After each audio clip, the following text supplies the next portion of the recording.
Democracy is the stupidest form of government ever conceived, where two hobos from under a beer stand have twice as many votes as a university professor.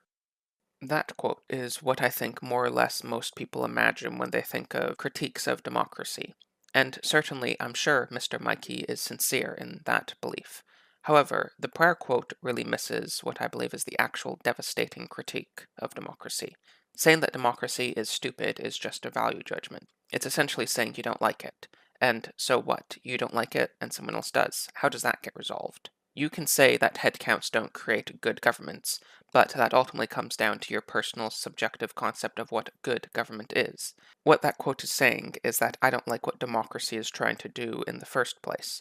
With any idea, the much more devastating way to deal with it is by showing that it doesn't accomplish what it claims to in the first place.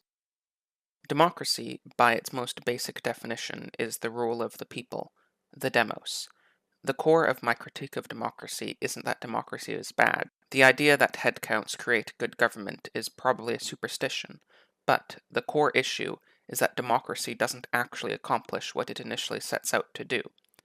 The original goal of rule of the demos does not and cannot ever exist. Of course, democracy, republic, parliament, elections, these terms do certainly describe real political structures. Millions of individual people do actually make millions of individual ticks on millions of individual ballots, and they roughly translate to politicians who hold official power over governing bodies. It is impossible to look at the legal and political system of, for example, the People's Republic of China and America and honestly conclude that they're all just the same. So, democracy and all those other terms certainly do describe something that is real and distinct. The term Komodo dragon also describes something that's real, but it certainly is not a dragon. The problem isn't that what we call democracy isn't a distinct form of government. The issue is that our democratic states fail to actually live up to the democratic part. It's a bait and switch on a monumental scale. The promise of democracy isn't rule by votes, it's rule by the people. We're allowed to vote and allowed to believe that that means that we are ruling, but one does not necessarily follow the other. Voting very often does not result in the demos actually getting the policies that they voted for, usually just their choice from a short list of potential office holders.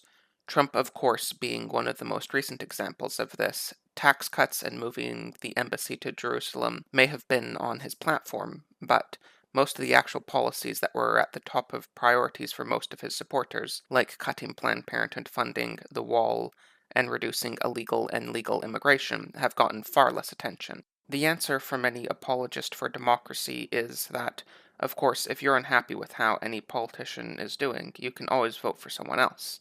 And if no one else is promising to do the same things better, well, of course, you can always start your own party. That is all, of course, true. There are very few legal restrictions preventing you from doing any of those things. You can start your party, you can be an independent, you can do any of that. But this is essentially the equivalent of those who tell us to build our own YouTube or Facebook or whatever when we're censored. In reality, most Western countries, there is a cartel of anywhere between about 2 to 6 major parties which hold an effective monopoly on all political power. Could you vote for someone else? Yeah, sure you could. But in most cases, even if your concerns are commonly held, like some of the issues mentioned previously, it won't do you any good. It is true that the demos gets to select who holds nominal power in elective office, and it's even true that they might hold some influence over policy. But by and large, there's no reason at all to assume that this will translate into the demos actually ruling. Just that they will have a bit of influence over a pre-selected set of outcomes from the ruling class. The promise of democracy is that we are the ones that are in charge, but does this ever actually happen? Think back to the major social changes in the past 50, 60, 70, or more years. Are they really the result of the people deciding on a course of action and voting to make their representatives follow it? Most of the big social changes that have occurred go in just the opposite direction. The ruling class decides on something, and then usually, with the influence from a variety of special interest groups, they make the public accept it. The most recent social changes are where we see this the most blatantly. For example, the gay marriage debate. It started with all the fashionable centers of opinion making deciding that this is something that we absolutely must have. Hollywood, the universities, the media, all of these sectors decided that we absolutely must accept the redefinition of marriage. Then, what do you know? The public's opinion gradually changed with it. Similarly, the transgender phenomena. These ideas were cooked up in universities, became virtually mandatory there, and then suddenly they exploded onto the scene, where politicians almost immediately were enforcing gender identity ideology before most people probably even understood the concept very well.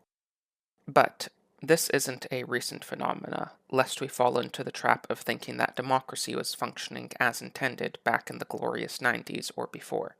In both the United States and the United Kingdom, two of the biggest social changes that affected either country occurred with virtually zero democratic input. The 1965 American Immigration Act and the similar beginnings of large-scale immigration around the same time to the United Kingdom. Despite these policies affecting the actual communities that people lived in far more intimately than most other legislation, neither of these were implemented because of any sort of bottom-up democratic impulse. They were implemented, very simply, because politicians thought they would be good. The political class became convinced that this was a good idea, so they did it. In the British case, this hardly could have been more blatant, since when Enoch Powell rebelled and tried to turn the immigration system around in the UK, the entire political establishment marginalized him. He found that he wasn't just rebelling against a single policy, or even a single party, but the entire ruling class. The polls that we have from the time are limited, but what we do have show that the vast majority of the public were on his side, yet the political class was the direct mirror image of it. The entire political class was against him. And, in a story as old as time, the political class won. For one final example, there is also, of course, the well-known Cambridge study which found that public opinion at large has little to no correlation with policy outcomes, while the opinion of the wealthy, the elite, and special interest groups has a very significant correlation. That is all, of course, fine and natural. That is why we have a ruling class. This is a value-neutral analysis. My point with these examples isn't to say that either of them are good or bad. My point is simply to point out the obvious, that all of these policies, from gay marriage to mass immigration, were decisions made by a ruling class, not by any sort of general will of the demos. And, as I said, it's fine and natural. Oligarchies are a human universal, and it's meaningless to say whether that's a good or a bad thing. This is certainly not to say that the form of government which we often call democracy is awful, and that all other types of government are great. It is just to point out the baseline concept of democracy, the rule of the people, does not actually exist to begin with. It's an aspiration sold to people that has never actually been delivered on, and probably never can be, and that very well may be a good thing. Who knows? Thank you everyone very much for watching. Please like, comment, subscribe, hit the bell, and most importantly, please share it with anyone else who you think might find this video interesting. Also, I will be appearing on 2 live streams later on this week. The first is going to be here on this channel with Charlemagne, and we are going to be discussing some new work done by Mencius Moldbug. And the other is going to be on Friday. It's going to be on the channel of a smaller YouTuber called Clossington, and we're going to be discussing the purpose of the distant right with a couple other people. The times for both those should be on the screen right now, and I'll have Clossington's YouTube channel linked in the description. Thanks everyone again, and bye.